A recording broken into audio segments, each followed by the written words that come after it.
Hi everybody, Rusty Blackwood here, and this is December 28th, the twilight of December 28th. Just a few days to go before New Year's Eve and 2020. It's just incredible to believe that that this year is almost finished and the new year is waiting right around the corner. Um, I don't really have a topic for this video tonight. I just wanted to touch base with all of you readers and followers of my work, as well as the general public, and just maybe have a little bit of a reminiscence back over this past year. Um, I think it's been, for me as a writer, I think it's been a good year. I released The Perils of Autumn on January 19th of 2019, and that novel has done very, very well. I'm extremely proud of The Perils of Autumn, um, not just because it's a 5-star, and also the fact that it won finalist award in two quite large competitions, the International Book Awards and the American Book Fest Book Awards. But I love the story that it tells. Um, I think of all of the novels that I've written so far, as well as short stories over the years, poems over the years, um, I think the characters in The Perils of Autumn are my favorite. Um, if an author can have a favorite character, I mean, I love all my characters that have come out of my head. Um, some of them I just simply adore. And some of them, well, they were created to cause problems. So therefore, the type of person that they would be if they actually existed probably would not be the nicest people that you probably would want to meet. But they serve their purpose in the story, and that is what they're created to do. Um, although my one character, Philippe Robillard, in Passions in Paris, Revelations of a Lost Diary, he is one that, for those of you that have read that novel, I released it in 2013. It's a grand scale. It's an 818-page romantic fiction drama with a lot of suspense in it, a lot of twists and turns as you go through the story. Um, I created him for one reason only. He was the antagonist, and I had different plans for him when I first brought him into the story. But the more I created him, and the further I went in the story with him, the more I decided to lengthen him in the story. I wasn't going to, kill him off, as the term is used, which I had originally planned to do. He was just supposed to create all this uproar and these dire straits for Joy and Cully, and then I was going to, bye-bye, bump him off. But I felt that because of the way he is and the things that he does, I felt that there would be a reason, if he actually existed, there would be a reason why, as there is a reason to anything in life, whether it's, good or bad or whatever. But I felt that if Philippe were an actual person, obviously, there would be a past and there would be a reason why he is the way he is and does the things that he does. And so as I wrote him, um, he's revealed more and more as you go further and further into the story until you get to the end of it. And of course, everything is revealed to you, like all about Philippe, why he is like he is, and what type of background he came from. And as much as so many, myself included at the beginning, would take a very, dislike to him, um, by the end of the story and by the end of his reveal of his life, I think most readers would take a very different look at him, much different than the way they originally started out looking at him. I know I did. And what is revealed about him doesn't excuse some of the terrible things that he does, but I think it can make you stop and think, the circumstances in his life and what he survived would help you to understand why he ended up like he is and does the things that he does. So there's a classic case of creating a character with one intent, and you know, as you go along, deciding that you're going to go a different direction with him, and you're going to give him a different purpose. You're going to give him a different reason for being in the story and doing some of the things that he does.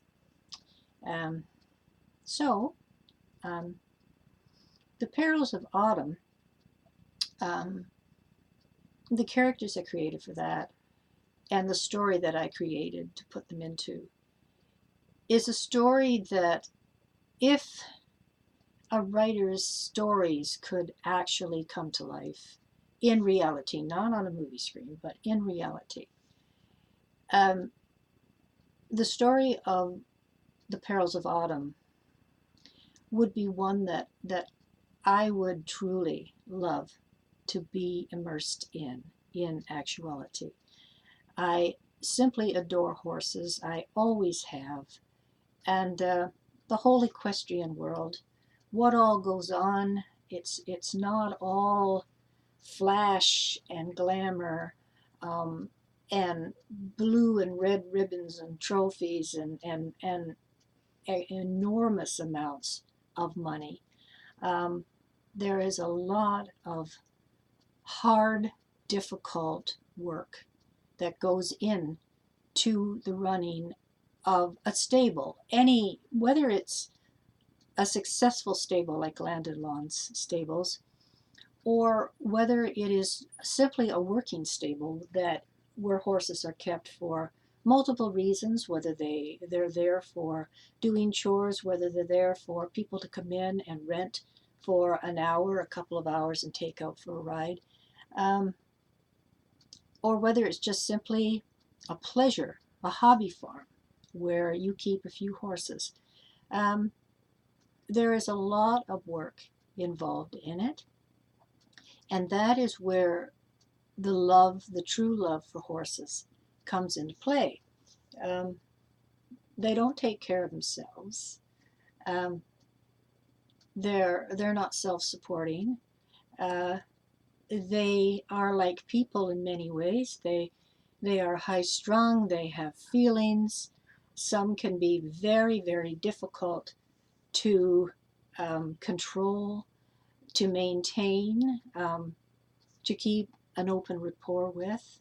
Um, but I'm telling you, the love that comes back to you and the loyalty that is returned to you from these magnificent creatures, um, I think, is the truest emotion and the truest love that you can ever hope to receive. I swear up and down, it's even more intense and more beautiful than what you receive from another human being. Um, I mean, that's wonderful and that's great. to be able to have that kind of companionship and that closeness with another person. But with horses, many animals in that respect, dogs as well. Um, Cats, it depends on the personality of the cat. Um, Not all cats are easy to get close to, but most dogs are very open to humans and love to be with them. Um, but horses, with at least with my experience in the past, now I never rode professionally. I never rode in competition, never showed horses. I just rode for pleasure, and I just simply adored it. I could ride. I'm certainly not someone that would be able to say that I could ride well enough to go into competition. I have a young cousin who is in competition, has um, rides and shows a mare. Um, and for the life of me, I'm sorry, but I can't recall the name right off the top of my head. But she's a lovely chestnut, and my cousin Shay so enjoys um, the time spent with her friend, and as well as the competition and the different events and things that she has gotten involved in. But and I think it's just fantastic because I would have given anything to have been able to experience that world and what that feels like. It is a great thrill to jump when you're coming up to a hurdle and not sure whether you're going to, either the horse is going to jump or whether the horse is going to refuse and decide they're going another way, or whether you're going to remain on their back. I mean, this is the whole thing. Um, and of course, the more you do it and the more experience you gain with the horse itself, you have to work as one together. And to be able to do competition at the extent of the Olympics or just some of the major horse shows, um, my hat is off to those riders. I mean, those horses are just so conditioned and so um, they love what they do, and you can tell that just in the movement of their body, and they're so proud, and you can tell like their ears are just waiting for the applause, and excuse me, and you can tell that they just love it with the rapport that they have with the audience. I'm going to have a little drink here. Happy New Year's. Cheers. Excuse me, I think I'm going to be on the verge of catching a cold here. Let's cross our fingers and touch wood and hope that it doesn't materialize. So, getting back to what I was speaking about, I think that was one of the main reasons why I love the story of the Perils of Autumn. Um, the way it starts out, I mean, that's what gives it the name Perils, because of Autumn's very early beginning and her mother Abigail, and life was not great for them. But as you know, luck would have it, or fate had it, guided them through the difficulties, and Autumn becomes a nurse and is sent on assignment to care for the terminally ill wife of English equestrian master Cyril Landon, who is the owner of the very successful Landon Lawn Stables.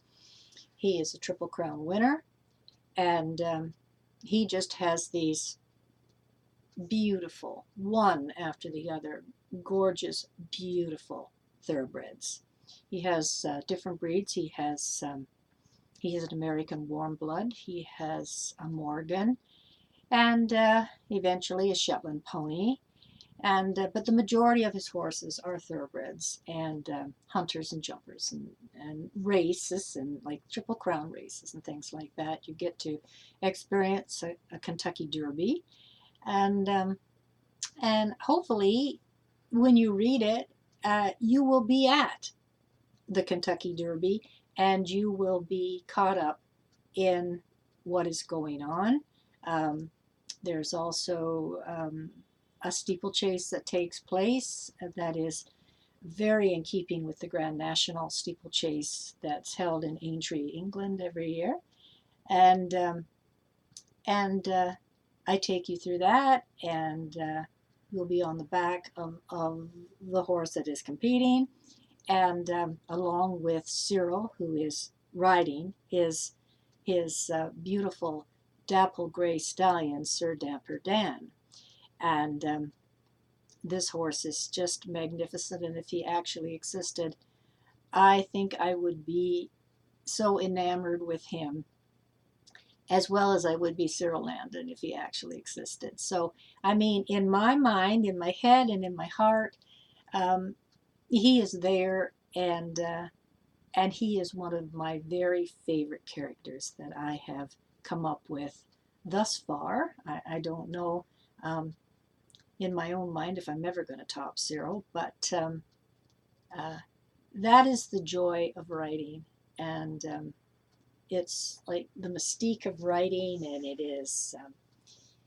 it's the pleasure of writing and seeing, you know, what you can come up with, who you can come up with, um, what you can put them into, whether it's drama or whether it's adventure, whether it's romance, whether it's suspense, um, or whether it's comedy, like my Durwood Tugbottom comedy series, and dear old Durwood Tugbottom.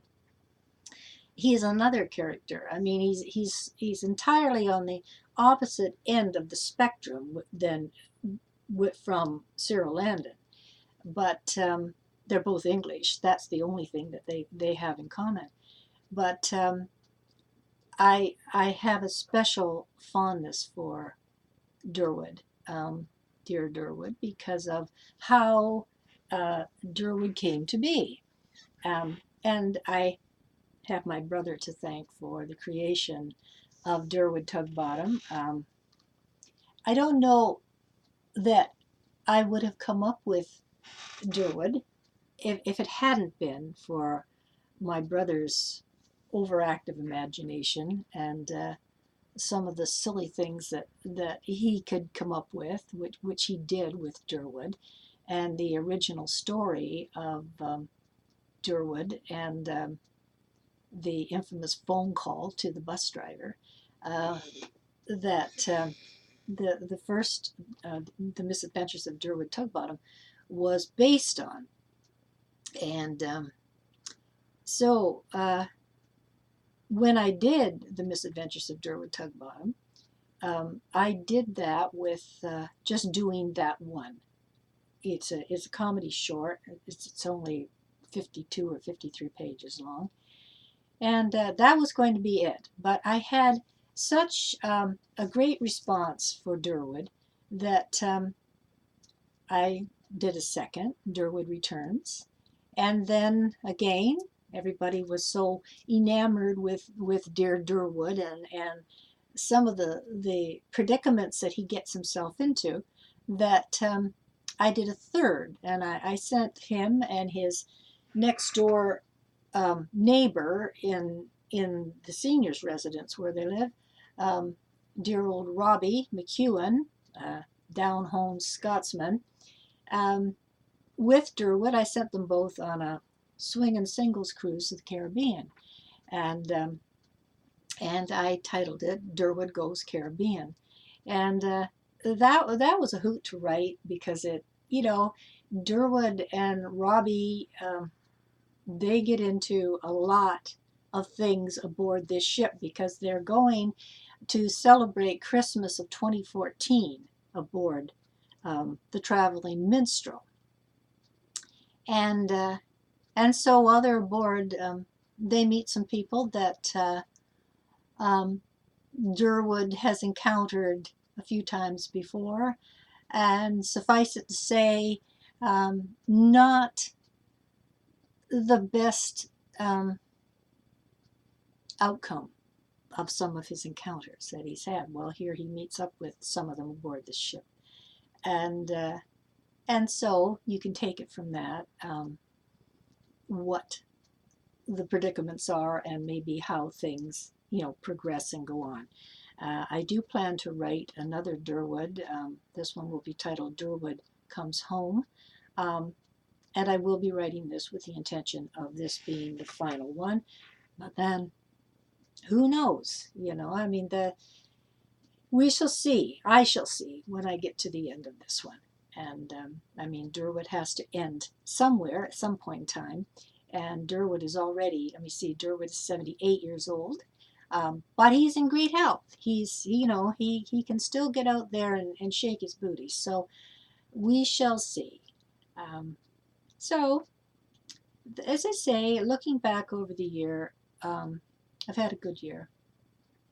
I've done a fair amount of events, book signings, and I sat on a panel this past October for helping writers who people that are trying to gain information about how to go about getting into that field, and some of the things to expect, and how to present a platform, how to market, things like that.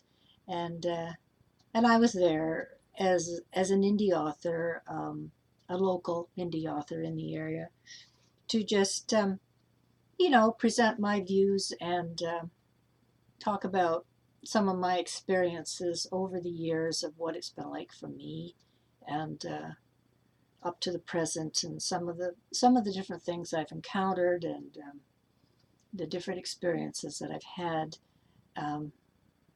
And when I look back over the years, when I first started doing this, in my very first publication came out in 2009, my first poetry collection, Feelings. And if I had known then, looking ahead 10 years now since I've been self-publishing my work, I may have thought twice of doing this, getting involved in this field. But there can be so many downs and so many setbacks and so many disappointments. But I love to write, and it's one of my passions to write. And I write, I think, I've been asked different times in different interviews and things like that, why I write, or who I write for, who did I write this book for, this type of thing. But to be perfectly honest, and I don't know if all authors or writers would admit to this, I think a lot of them would, especially if they were being truly honest. But I can only speak for myself and my own feelings and my own experiences. And I write for me. I write for my own enjoyment, and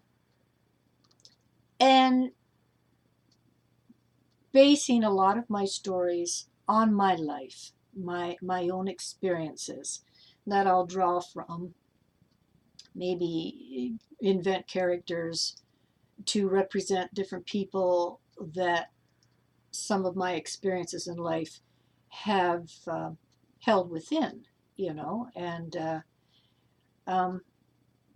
but I think the stories that I write are things that, if we could control our life and have total control over everything that happens in our life, to be able to control it exactly the way we would want it to be, the way we would want it to go, the way we would want it to end, you can do that in a story that you write, because you are the one, as the writer, who are in control of the story that is being created.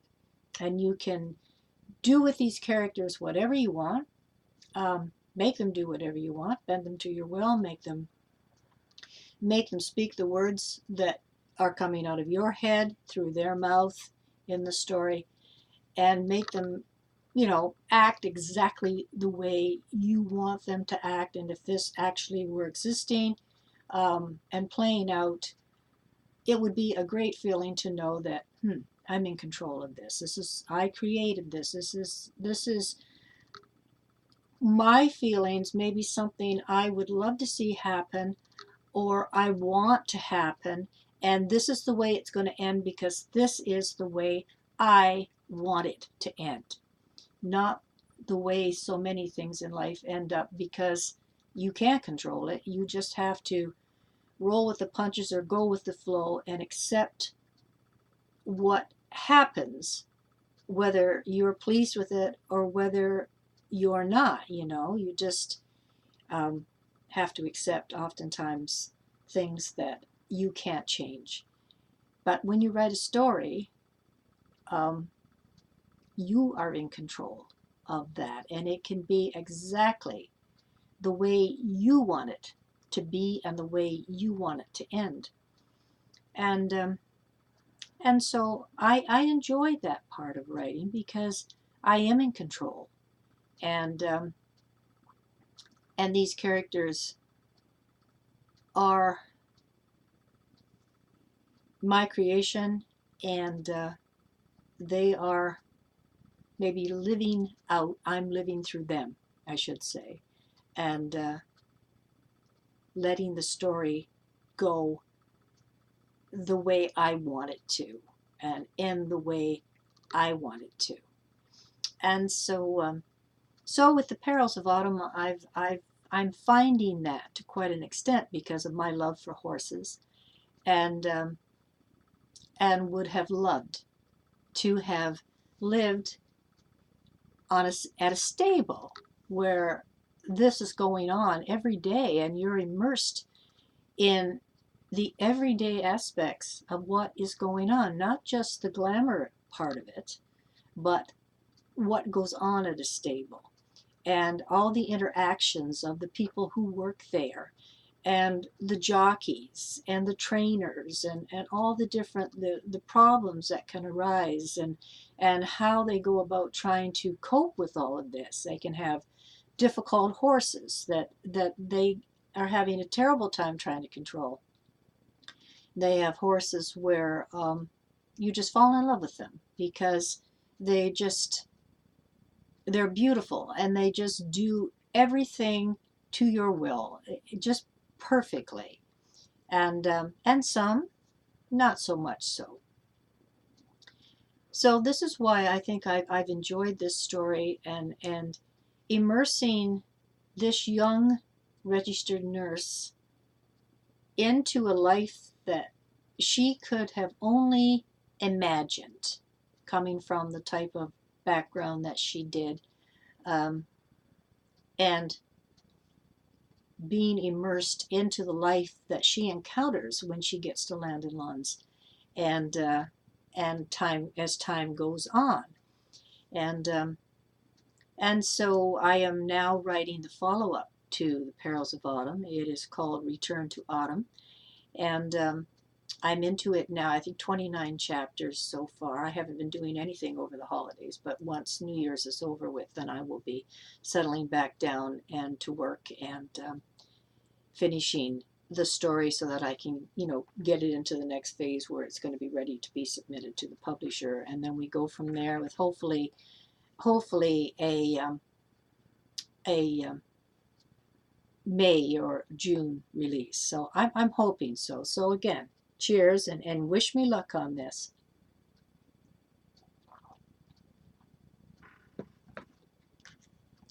So we're almost to the 30-minute stage here in this video, so I think I'm going to not go on too awful much longer. I sometimes wonder you know, how well videos hold people's attention. I mean, I watch a lot of different videos on a lot of different topics, and some of them are short, some of them seem to go on forever, some of them just excuse me, depending on the topic. Usually, you don't watch a video unless it's a topic that you're interested in to begin with. But sometimes it can go on where it can lose your attention. You just it's maybe become a little bit mundane or boring. I mean, what the heck? I mean, if it's boring, it's boring. I would hope that the things I talk about um, are not that. I would hope that there's a lot of information that people can get from my videos and the different things I talk about, and maybe even entertainment. I don't know. I would hope that whoever watches my videos do enjoy what they're watching and will stick it out to the end. Um, I would very, very much love to have more comments, people. That would be really, really nice. That way it lets you know if what you're doing here, sitting here, um, talking to this camera, um, and trying to think about stuff to talk about that could be interesting or hopefully will be interesting. And when nobody comments, you have no way of knowing. Um, you might have a few likes or whatever, and it doesn't tell you who that was. Um, but I would very, very much like to encourage more comments. Just say hi. You don't need to write a synopsis or a novel. Just say, hi, Rusty. Um, Enjoyed the video. Look forward to another one, blah, blah, blah, or whatever. But I hope you will comment. And for those who have yet to subscribe, I invite you to please do so. It is free, doesn't cost you anything, and you get notification whenever I do a new video. And you can come and check it out, stick with me for however long you like, or right to the end, and comment and say, okay, good to see you again, Rusty, whatever. And so hopefully I can encourage um, followers and readers of my work and followers of my work to do that. Or just any one of you that happen to be cruising YouTube and checking out new videos that come up or whatever.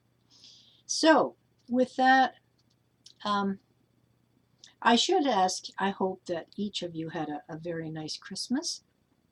I did a very quiet Christmas, like I usually have every year, at least for a very long time now, and I like it that way because, as I explained in my last video, um, Christmas for me is a rather sad time of the year. But that's me. I'm hoping that all of you enjoyed your Christmas immensely and you celebrated with family and friends or however you do it, wherever you do it, and that you made some new memories because that is very, very important. And I had a nice time with my family, as I always do, and New Year's is again, um, when I was much younger and in my band days.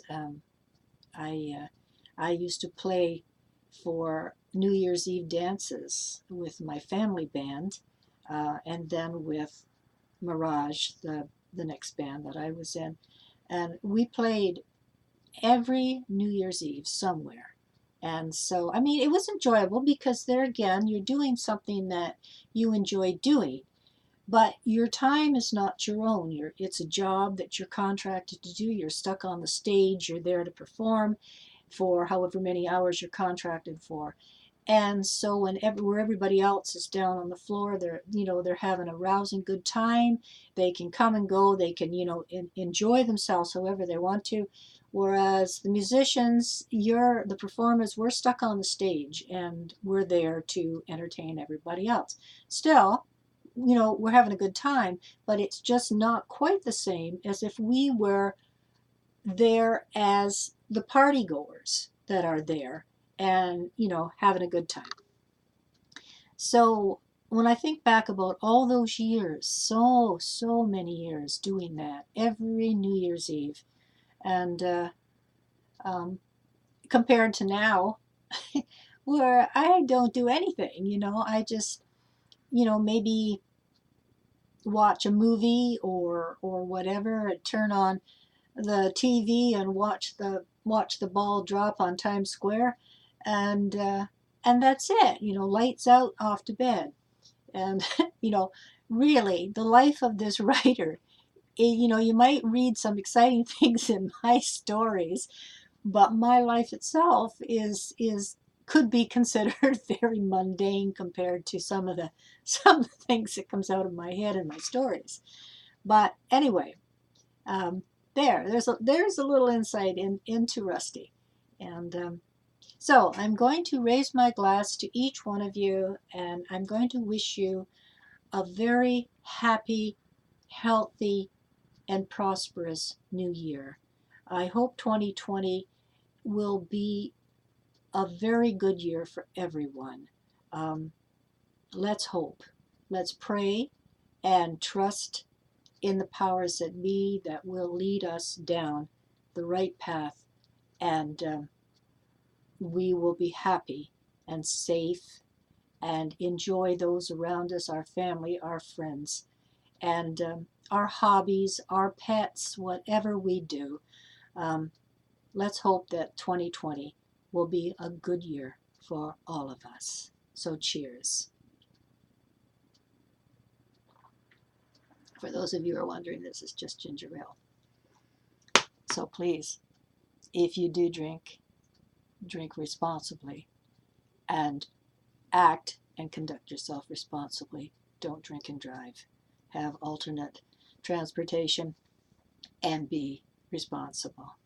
So until I see you next time, I'm going to thank you again, and thank you to each of you who so kindly support me all the time in the many, many ways that you do, through purchase of my work, through sharing news of my work, or talking about my work, reviewing my work, and just giving me constant support and encouragement. I appreciate that more than you realize.